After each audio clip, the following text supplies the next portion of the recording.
लागै छै दीदी ऐसा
राजा और मेरी नाम सती केवली।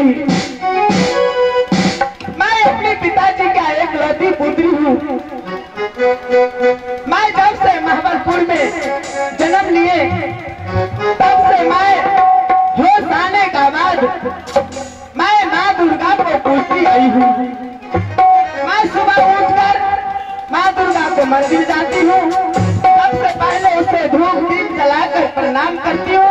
उसके बाद अपनी रंग महल में रहती हूँ।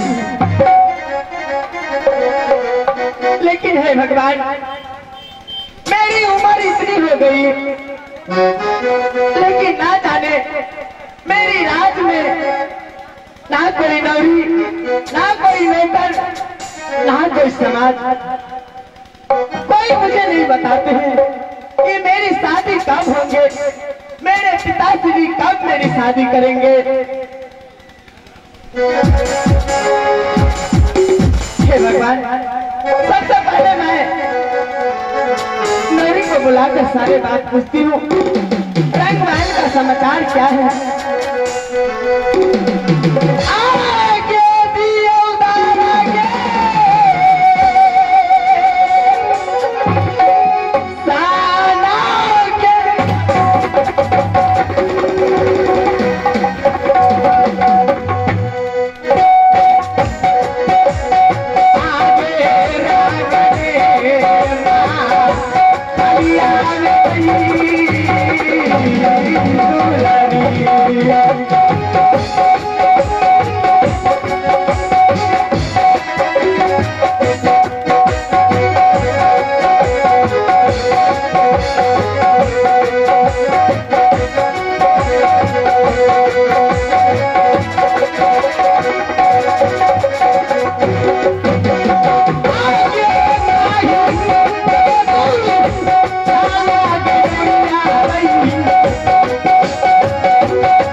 मेरी बात सुनकर नहीं आती, लेकिन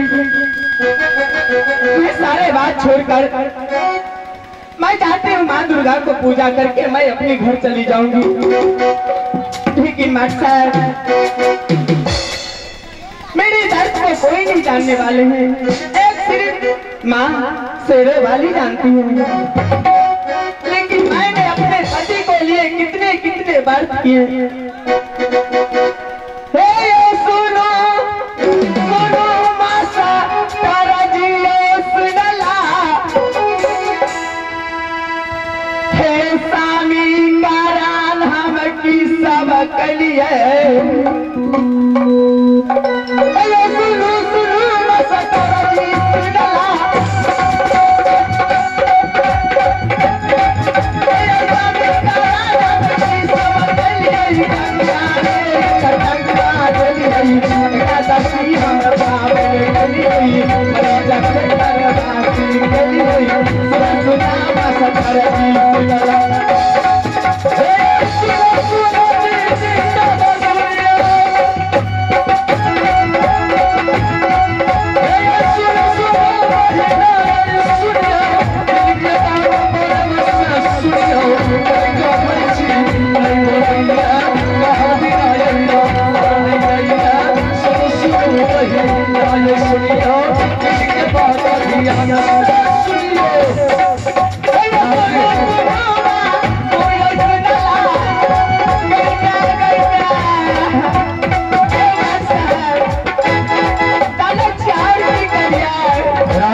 प्रभु बालका रघु चंचल प्रभु बालका ओ प्रभु मुझे कछु न हो क्या रे जैसे दो प्रभु वही दीजिए हमारा हो